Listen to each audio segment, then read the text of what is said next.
Notre paracha de Béalotra comporte une particularité qu'on ne retrouve dans aucune autre sidra. Deux versets, formant un passage indépendant, sont entourés de deux nouns renversés, ressemblant à des parenthèses.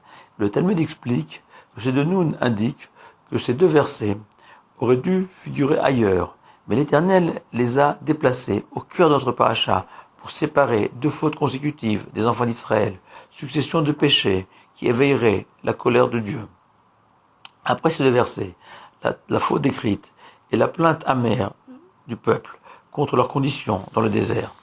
Avant ces deux versets, la Torah raconte qu'après plusieurs mois au pied du mont Sinaï, les enfants d'Israël ont repris leur route vers la terre des Canaan. Action apparemment entachée d'aucune faute. Sauf que le Midrash révèle que le tort des enfants d'Israël a été de partir précipitamment de ce lieu d'étude de la Torah, tels des enfants qui sortent de leur classe à la fin des cours.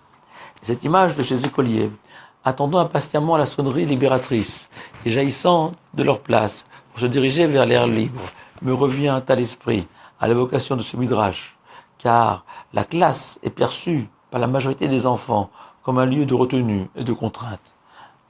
En revanche, à la fin d'un concert, les spectateurs supplient l'artiste de prolonger le plaisir en rajoutant une dernière chanson. Un exemple encore plus frappant, à la fin d'une bonne émission de télévision, le téléspectateur reste scotché devant l'écran, incapable d'éteindre le téléviseur, et regarde la longue série de publicités qui suit. Le zèle mis par les enfants d'Israël à quitter le mont Sinaï, même s'il obéissait à la volonté divine, est condamnable, car il dénote du manque d'estime porté au mont sacré.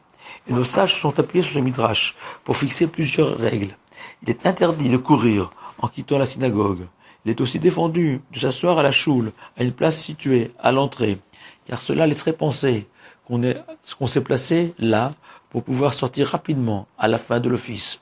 Dernier exemple, un droitier doit retirer les tuiles de la tête avec le bras gauche, le bras faible, pour témoigner de notre peu d'empressement à ôter cet objet sacré. Mais revenons aux deux versets entre les deux nouns renversés qui suivent le récit du départ précipité des enfants d'Israël.